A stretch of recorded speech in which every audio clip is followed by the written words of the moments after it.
Ladies and gentlemen, boys and girls, children of all ages, wrestling fans, and sports entertainment fans, welcome to the No Shave Man Cave. I'm Ellie Jair. I am Jay Tilly. Yes, sir. And we are joined, graced, if you will, in the presence of the Jesse, don't call me James Paulson, from a very prestigious Marine Corps career, a Marine Corps Chief Warrant Officer for the Quattro, retired. So, Jesse, on behalf of the fam, everybody who's tuning in, as of today, 51,034 uh, downloads, visits, and views, and nearly 100 episodes. So, on behalf of Jay Tilly, thank you, sir, for joining us. Yeah, Nice, nice. Yeah, you yeah, guys, you absolutely, guys man. are burning it We, up. yep, yeah, it's cool, and this is one of our favorite episodes to do. I was looking closely because there's a box behind you. I want to make sure your address wasn't showing on the live stream. Oh yeah, yeah, yeah.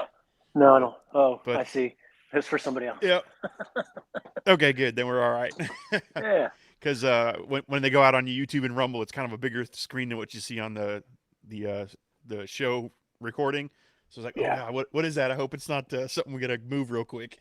I need to talk to one of your post production assistants and get them to blur that out, maybe. Well, if we weren't live, I could, but we're Yeah. live, so. Dang.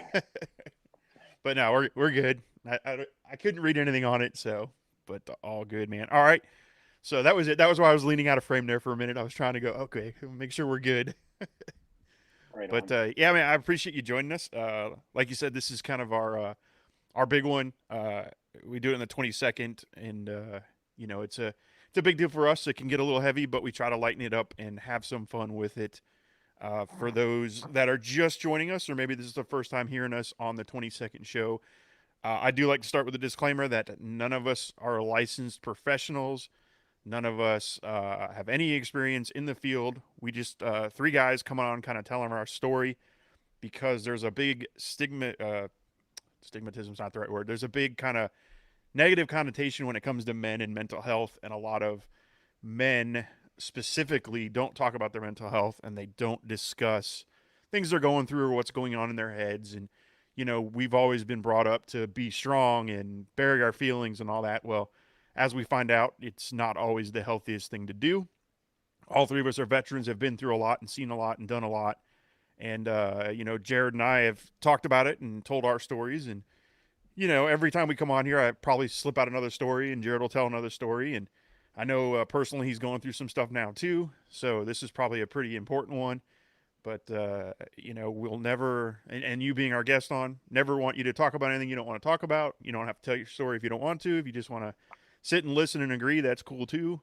And that's kind of how it's going to go. So it's just us talking about kind of the things that we feel and do, and maybe some of the things that we have talked to our counselors about, or our family, or things that happened around the month that made us go, oh man, that's why I reacted this way to whatever it was. So just just want to keep that up front and make sure everybody understands we are not licensed. We will drop the 988 and some resources, and usually in the tweet or the comments or wherever I end up putting, we'll put some links for anybody that needs help or wants help to reach out and do that. So that being said, usually I start off with one, but I really I'm doing okay right now.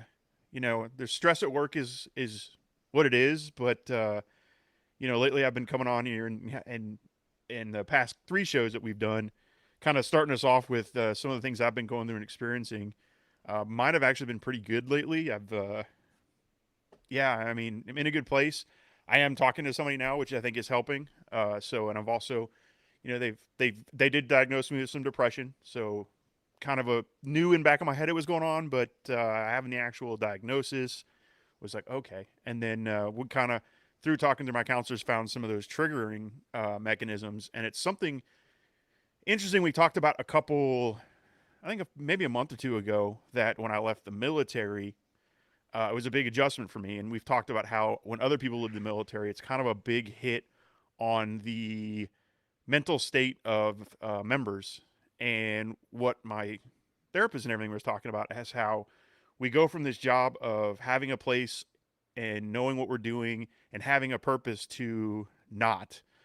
And in my case, specifically, when I went through my retirement, I didn't get a retirement party. I didn't get a ceremony. I didn't even get to say goodbye to my unit because at the time COVID was going on and I wasn't with my unit.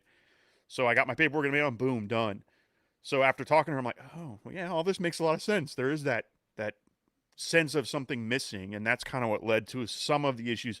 Obviously, there's other stuff throughout my career, but that was one of the big triggering points that has led to some of the things that I've noticed myself doing, which is, I'll get home from work sometimes and I always used to chalk it up to, oh, I'm stressed out at work or whatever. But here it is like, no, it's part of the mental issues I'm having, which is segregating myself from the family, not going out and doing social things. Like, prime example is, we talked about right before we came on, we did WrestleMania, I think, at Jared's house. And I'm not going to lie, I was like, man, I really don't want to go. I don't want to go. Well, that's part of the disease telling me not to go participate in those things. Like, you don't want to do that. You just want to go sit in your room and not worry about it. Watch it by yourself, be alone. And talking, to people about it, it's like, you need to break that habit. You need to go out and do those socializing things and have a support structure. So that was, one of the things I've learned and I'm trying to do. And it's still tough. I mean, even the WrestleCon just recently, I was like, Jared can't go and I don't really want to go. And I'm like, no, I need to go. One, we paid for the tickets, and two, my daughter really wanted to go. And man, it turned out to be great. I met a lot of cool people. I didn't bring it up here. I took the belt, had it signed, and got to talk to Thunder Rosa, who's a wrestler that in AEW. Right now, she's doing the commentary in the Spanish announce team. She had me on her vlog live right there. So talking about our show. Yeah, there's the belt. Talking about our show and talking about what we are doing and that we talk about mental health. And now it's come out that she wants us to join her show and maybe come and tell a little bit about what we're doing. So I'm like, hey, that's one of those instances where I'm glad I did what I did. And I had a blast. We had a really good time. My daughter and I had a really good time. And we usually do when we do those things. And that's one of those things that, again, it's the disease of saying, no, don't go. And you just got to break through that. And I think, as men in general, and everybody, women too, but men, like I said, it's usually like, well, you gotta be quiet about your feelings, and especially you two being Marines, it's probably even a little harder. I mean, I was soft Air Force, but you guys are probably, a little more. And it's funny, I told Jairus the other day, like, he's probably one of the most well-adjusted Marines I've ever met, because I've met a couple that are, woof, you're like, yo, I ain't even talking to that guy. So I just appreciate us doing this, and I appreciate you coming on to talk to us. And yeah, I went on my spiel. Yeah, dude. To everybody, for whatever it's worth, to Jay Tilly, I'm like, I don't want to say proud, but I am proud of you, because I've never met a stranger, and the fact that you got out of your comfort zone, especially with your daughter, and your daughter is just a wrestler magnet because of the energy that she projects, generally with a sign and a wrestling T-shirt. Darby Allen, if you're listening, she probably wouldn't mind an autograph from her brother. But yeah, so cool, and I'm glad you did that on behalf of the No Shave Man Cave. I thought that was pretty sweet. So cool. Yeah, it was a good time. Yeah, we had a blast, and yeah, she. So real quick funny story, and then I'll let Jesse talk. I promise. We're at the show. She'll probably get really embarrassed I said this. And there's a kind of a local wrestler. He does a little independent, Hate Hogan, I think his name is. Well, I had stopped I think I was texting you about the Thunder Rosa thing or something, and I'm stopped and I was doing something. And I hear she's standing next to me, and I hear the two guys behind me, and it's Hate Hogan and another guy with him. And he goes, oh, I caught you. And I look over, and she turns beet red. And he's like, she just looked at your ass like 4 times. And she's like, no, I didn't. Oh my gosh. Every time we walk by the harasser, like, you looking again, huh? So really funny. It was cool to have that interaction. And that was one of those like, oh, because then of course I'm laying in on her like, you're staring, huh? And he's going off like, the first and second time I understand, but the third time that was an honor. It was good stuff. But anyway, yeah, I'll open the floor up. We got a guest on, and I've been talking for like the first 10 minutes. So, again, whatever you're comfortable sharing, not sharing, that's cool. I mean, it's up to you. Yeah, it's it's an interesting topic, right? Like, I know both you guys, have, your space for ink on your bodies is running low, right? Where I'm still a blank canvas. I have zero tattoos, right? 25 years in the Marine Corps, and I don't have a single tattoo, right? I, I, I've been wanting to get one, and like kind of the first one I talked about getting was a kind of a memorial tattoo, right? And the problem is I'm kind of split on it, and it leads right into our topic, right? So I have this side of brothers that were KIA, they're actually killed in action either in Afghanistan or Iraq, or police officers that had their end of watch in the line of duty as a police officer that were also former Marines or somebody who's close important to me. And there's kind of a bond and a brotherhood between, I think, military guys, police officers, firefighters, stuff like that, people who have some of that selfless service. So I've got this list of names, Sergeant Chris Herbeck, Staff Sergeant Timothy McGill. Both these guys are guys I recruited. Chris Goodell, he was a guy I recruited. He was a police officer up in Bergen County, New Jersey. Ray McGill, he was a police lieutenant up in Mahwah, New Jersey also. But then I've got this other side, right? I've got, and that's me trying to figure out, this tattoo I want, because I'd like to honor all these guys. They were all important to me at some point in my life. And, but it's not a tattoo I want to put together, right? It's two totally different things. While I may not understand my friends who have taken their own life, I don't understand their decision, and I can't rationalize it. Obviously, to them, that was what they saw as the solution. So I've got this other list of names, both Marines, probably three Marines and two or three friends that I grew up with, who are always kind of bopping around in my head that you know their life led them to a point where they thought they didn't have any other choice but to do what they did. And Another Marine who worked for me back when I was a gunny, he's actually a tattoo artist down, and he's a part owner. I think a tattoo place called the Alamo down in Gainesville, and I've been kind of talking to him about it, and he's willing to draw me something out. I Did I can't just figure. hear? Did I just hear road trip? Yeah, we're going to Gainesville. Uh, but yeah, how do I balance those two out, right? Like, to memorialize them all, but the sacrifice of the guys that were killed in action. I mean, that's a sacrifice. The other guys, it's something different that I don't want to label. I mean, maybe in private conversation I'll say some things, because I I can't understand it, and I can never rationalize it. Where I mean, I can, like, I can see where somebody would want to do that, but at the same time,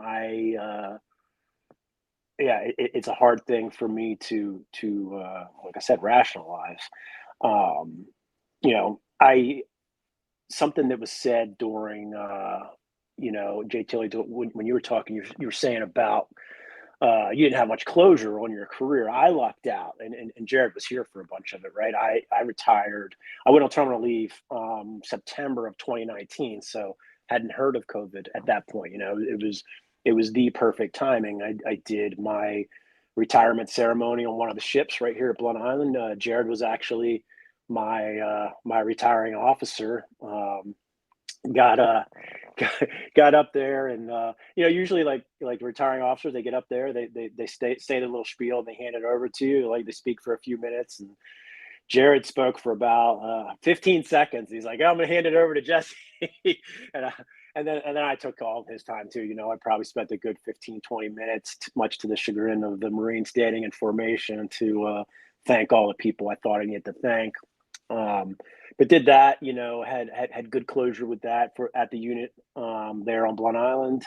And then I did kind of like a family and friends retirement ceremony up at the Marine Museum in Quantico, in October or November of that year, where I also, renewed my vows with my wife, and a lot of big things on that day, and spent the weekend up in Baltimore visiting family. So I lucked out with that, and then right into a job. I actually followed that up with a week up in Philly during the Marine Corps birthday, and got to go see the site of the Old Tun Tavern, and the Marine Corps birthday celebration they do at. I can't think of the name of the tavern right off the top of my head, but you know, thousands of jarheads up there drinking beer, smoking cigars, and other things, and just having a good time, and spent that with a group of Marines I was stationed with back in the late '90s. So I didn't. I was lucky in that aspect, and then a year later I had to watch what Jared was going through, trying to retire in the height of the pandemic, like that. Like, I mean, 2020, right? It was, and there wasn't, the vaccine wasn't out yet. I mean, we were, trying to be as social distant as possible. Jared's oldest was able to come home and participate actually in the ceremony, but it was, you know, it was it was a neutered ceremony, if you will, because of all of the regulations and stuff and best practices that were in place. So I definitely see what you're talking about on that. You know, I definitely deal with my own mental health issues, although they're I think I suppress them more than I deal with them. I had a therapist or counselor, when I was going through all the retirement appointments, had said, well, talking to you, like, yeah, you definitely, you definitely got issues, man. Pretty much is what they were saying. However, they're like, the time you grew up and how you grew up, you're kind of, latchkey kid. You're one of those kids who was home at a young age by yourself. I'm talking like elementary school, probably at 7, 8 years old, like having a key to the house to let myself in. Me and my sister, who was a year and a half older than me, and kind of doing mild things for herself. Like, we weren't cooking anything on the stove or anything like that, or wasn't out there operating heavy machinery as a 7-year old. But parents had work to do. But what they had said was, yeah, like your coping skills is really is what gets you by. It's like you definitely have your mental health issues, but you have developed a set of coping skills that allow you to like I'm doing now, making light of it, right? Like push through it, which I'm sure much of my career was like that. Like, just all right, I'm just gonna push through it. Like, this isn't that difficult. So I think that's what I do with a lot of it. I just push my head down and either throw myself into work or a certain hobby at some point. Definitely, mental health and ADHD, obviously they're related, different to what we're talking about today, but definitely undiagnosed attention deficit issues that I'm kind of starting to more medicinally cope with here in my, this part of my life, and realizing, like, oh, wow, I could have done something much different if I had been medicated at a younger age, right? I could have maybe went to college right out of high school instead of graduating with like a 1.8 GPA. Um, so, I am starting to find a little more balance here in life, and I'm thankful for my bride, for my wife Ellen. We've been married for 20 years now, and she's helped me with a lot of things, especially in parenting. She just my parents were yellers. They like to yell about everything. They like to yell about everything. They like to control what their kids were doing. Like, to what end? I don't understand it. Like, maybe I don't know what they thought we were doing. Like, turning the light switch on and off a bunch of times was going to damage something. I don't know, but they'd yell about it, or I'd get punished like the whole summer.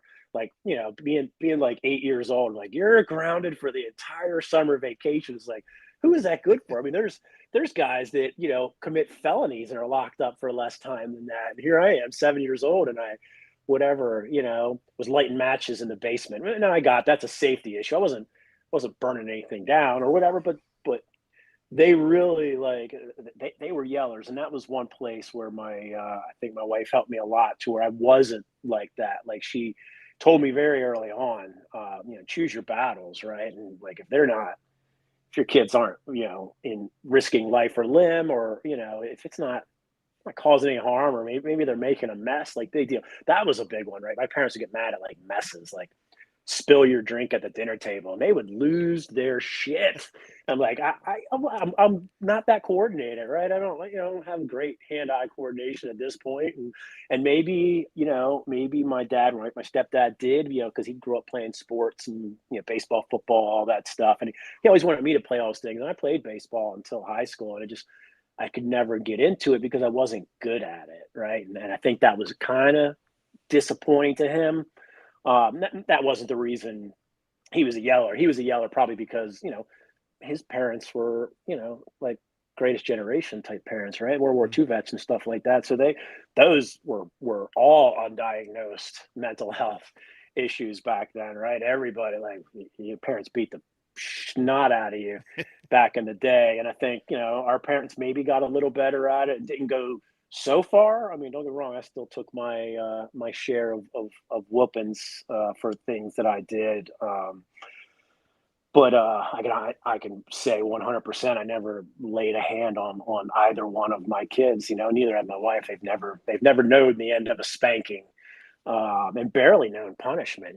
They were. I mean, maybe I'm lucky. Maybe they were pretty good kids. They didn't get into things. They didn't sneak out of the house. They weren't bad kids. And my oldest daughter is now a school teacher. She teaches high school orchestra, and my youngest daughter Bailey is super artistic and funny and creative, and she's still finding her way into what she wants to do.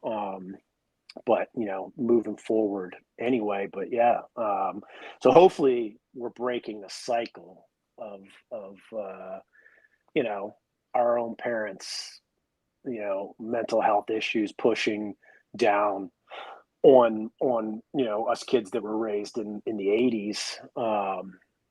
And maybe we are, maybe we're not. I guess time will tell, but they seem like they're more well adjusted. They're also more willing to seek help.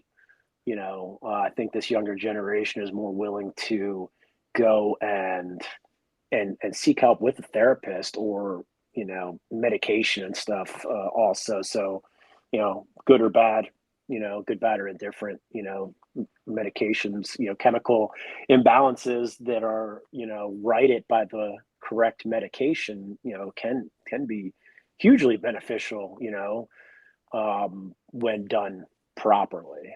Yeah. um, but but I'm kind of strayed way off from topics of the 22nd, right, or and 22, um, which I don't know about that number 22. I think I've read some stuff back and forth where it's maybe not as bad as people say it is.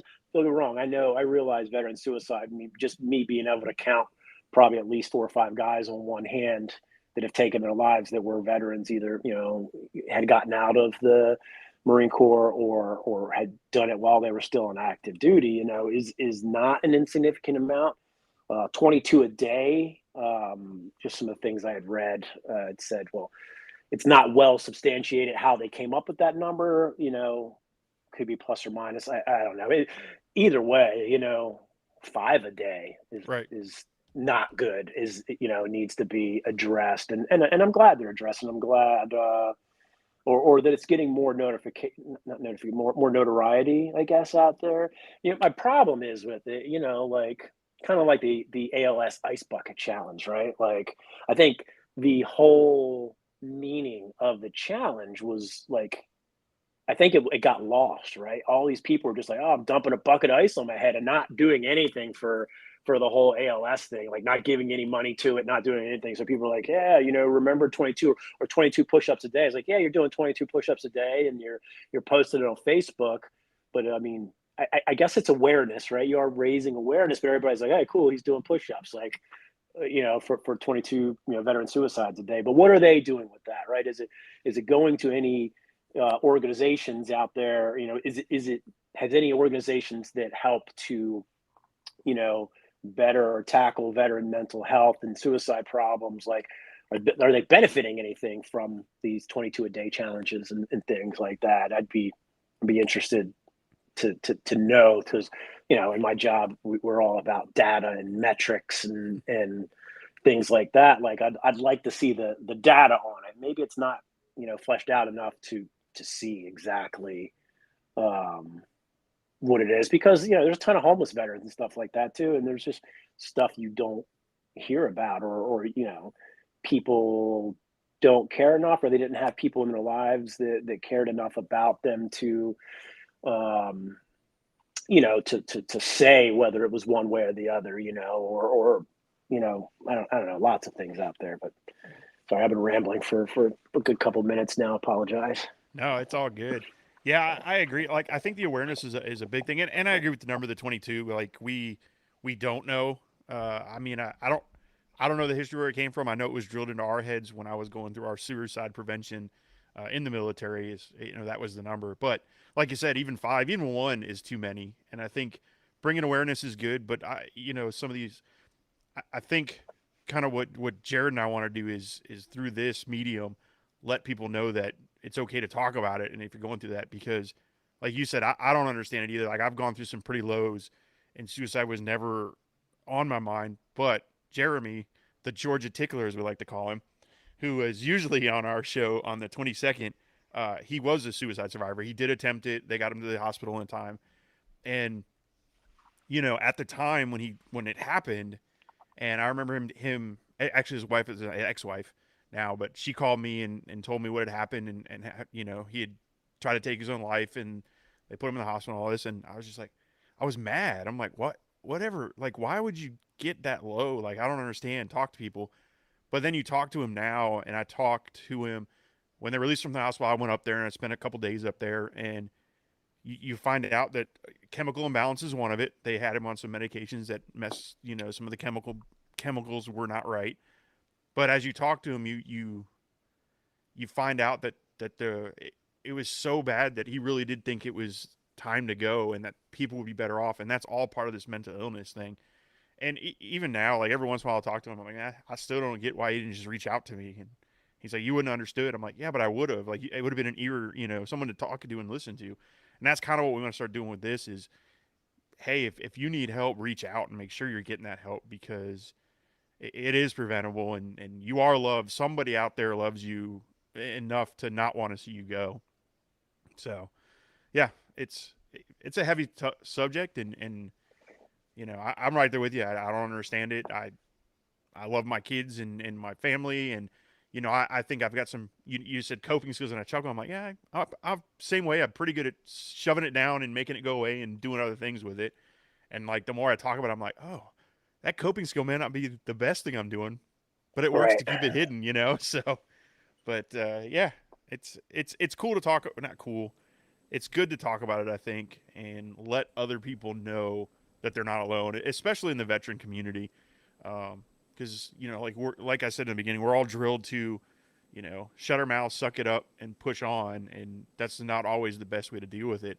And you had mentioned how the newer generation is more likely to ask for help and more likely to do, whatever they need to do to get their mental health right. And I think it's great. And I think our generation, maybe the generation before us, not so much, because it's probably too late for a lot of them to fix some of their issues. But our generation still got time now to kind of course correct, maybe fix some of those damaged relationships, maybe things that, like, for example, I'm sure my daughter's and I relationship has gotten better recently since the military left. But looking back, there were times where, I know I was shut down in birthday parties and Christmas and all that. I just didn't care. I didn't want to be there.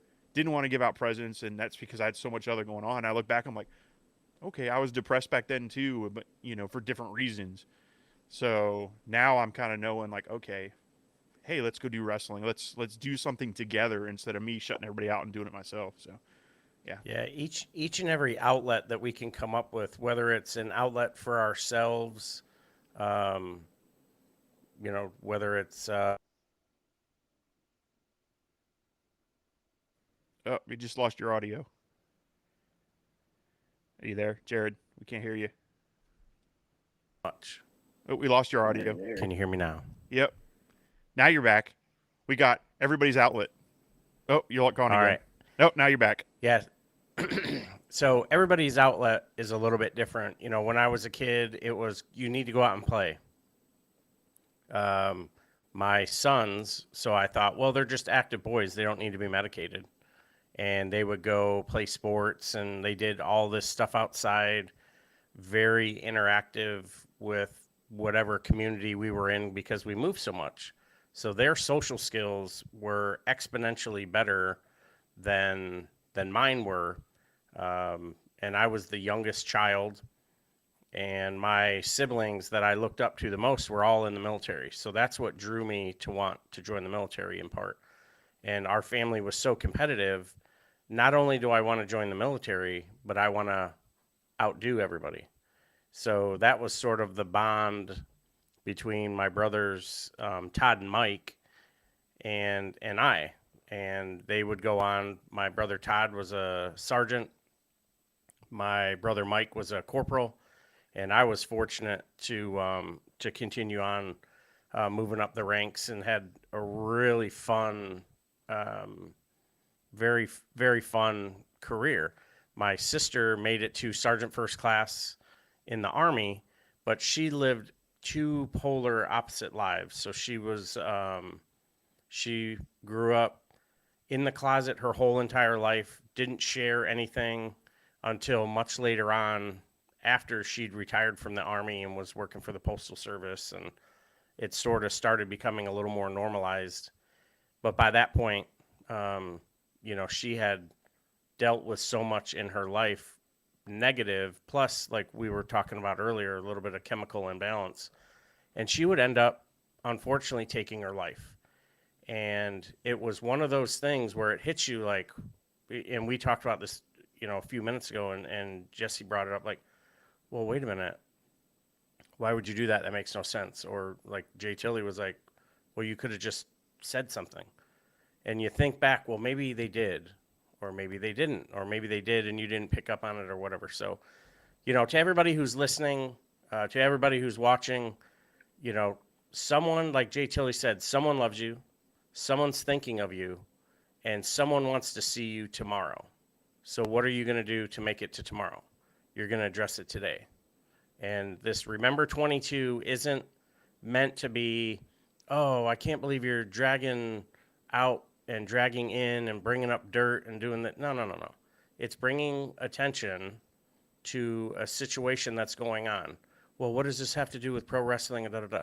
Well, pro wrestling, like football, like basketball, like even soccer to a certain extent, athletes develop head trauma, develop CTE on top of all this other undiagnosed stuff, and they get this signal in their head that says today's the day. Well, let's make today's signal. If you're dealing with anything, please dial pound 988, get the help you need. If you're a veteran, go to your app, My Healthy Vet app, or go to va.org, and right across the top banner, click it. There's a red banner, and you will be directed immediately to get help. There isn't anything wrong with asking help. There are things that we can't do by ourselves. You know, I can't move a couch by myself. Oh, you're so weak. I can't believe it. You're right. I'm weak. I can't move a couch by myself. You know, it's, I think this is really cool. I look forward to this show probably more than any other show, definitely more than any other show. And, you know, even with everything that I got going on, and, you know, I talked to the fam out here earlier, and Mrs. Ellie Jair is dealing with pancreatic cancer. She made it through the surgery. She's at home. She's recuperating well. Thank you to Dr. Awad and the UF Health crew. And we're gonna get through this. We'll be rocking some purple, and I may or may not have to relinquish the beard once we hit the chemo phase. But we're gonna do this together. And just like Tiff getting through what she's dealing with, you know, we'll get through every 22 together. And, you know, appreciate Thunder Rosa acknowledging and, you know, giving us props and signing the belt and, you know, doing some really cool stuff. and everybody else too with the positive feedback. Jay Tilley's got some other folks he wanted to shout out, but this is Jesse, I really appreciate you coming on. Jesse and I go back, 2008, 2009, I think we met. And, I met you at Jill St. John's retirement practices, right? Yeah. So I couldn't be a luckier mofo for having you and Ellen, in my life and in Tiff's life as well. So everybody's got somebody that makes them better. Jesse's got Ellen. I got Tiff. Jay Tilley's got Amy and his crew, and there's just so much out there. So we can find the positive in everything if we just look. There's a silver lining in everything.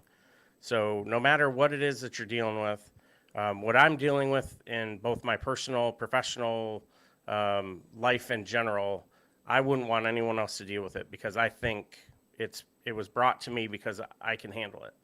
But I'm not going to do it alone. I got Jay Tilley, I got Jesse, I got everybody who helps me out on a day-to-day basis. Tiff is as strong as a ox, both physically and emotionally and mentally. And then Coden and Rylan are handling it like a boss. So keep that in mind whenever you're dealing with something. I'm fortunate to have an awesome tag team partner in JT in the No Shave Man Cave and everything we're doing with Veterans Championship Wrestling. To our peeps over, I'm rocking one of our Mission 22 shirts. Thank you so much.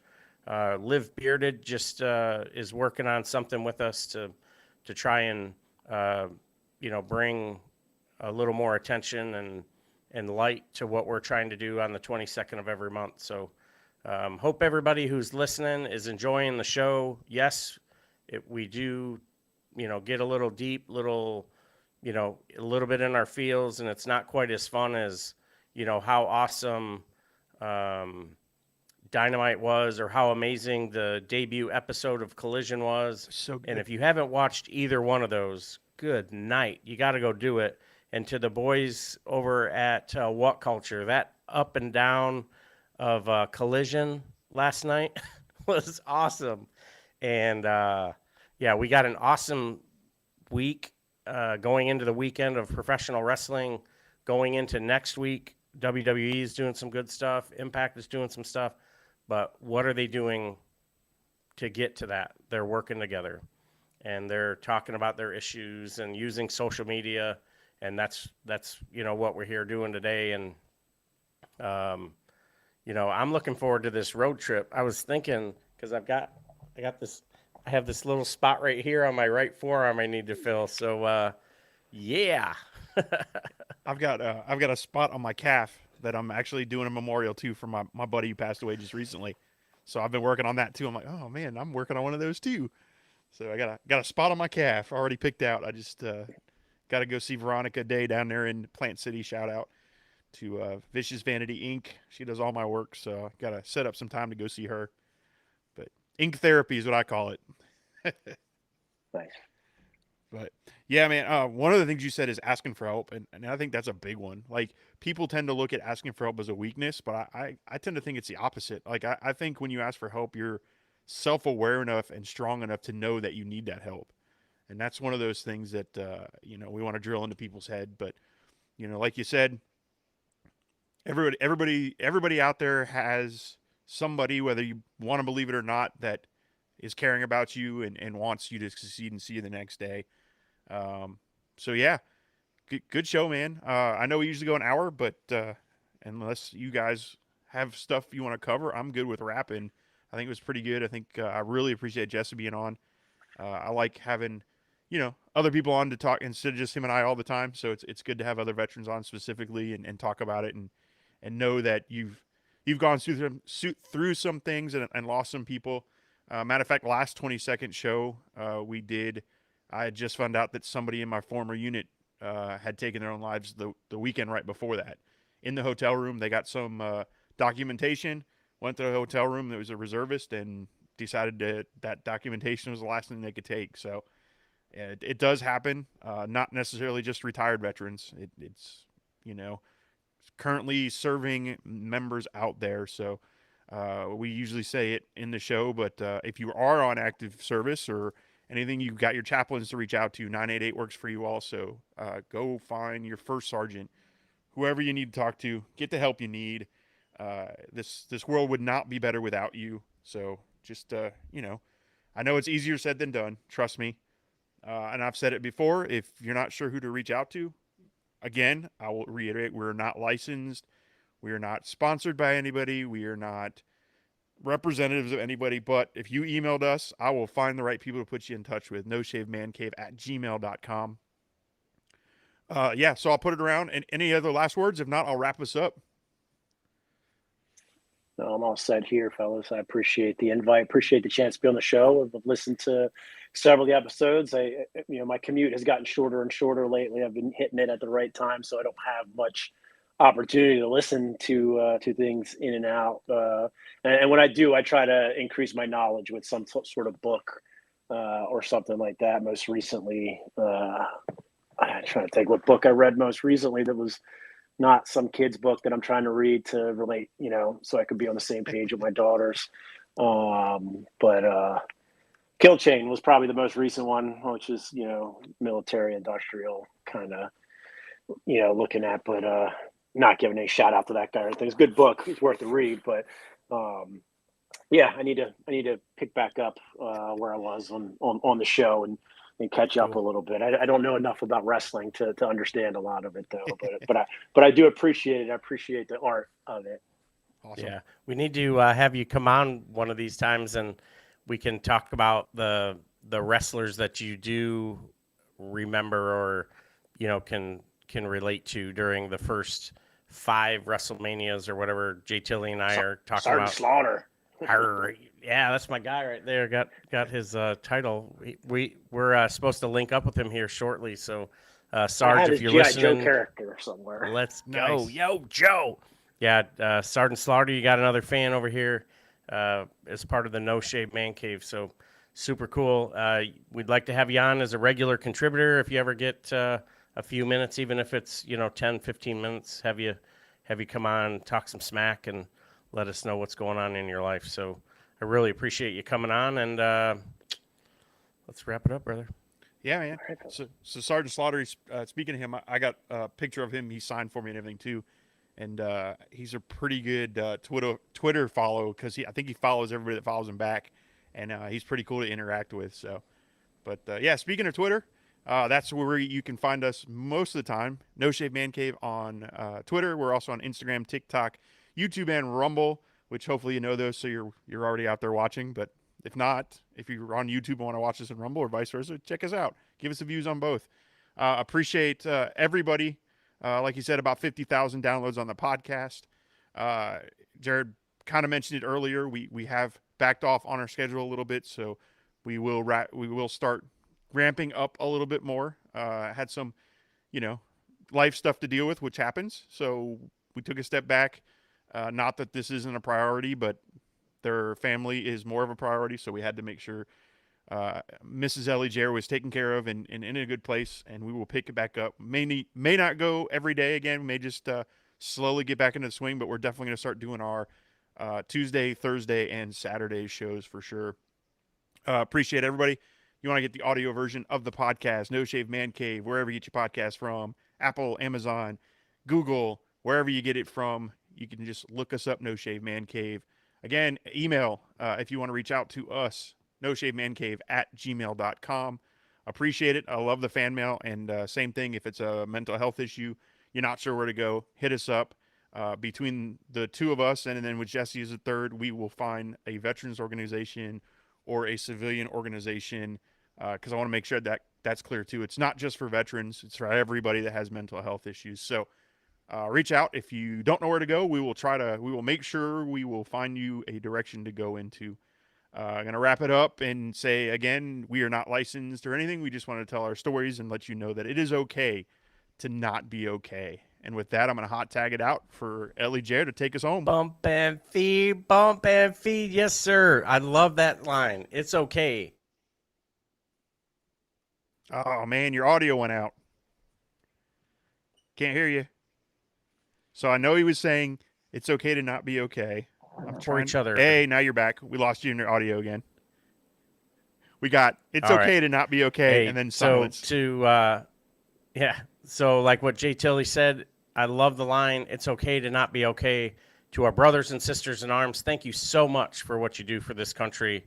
Some gave all gave some, and I want everybody to know you're loved somewhere, and make sure you make it back to where you left today because you're needed.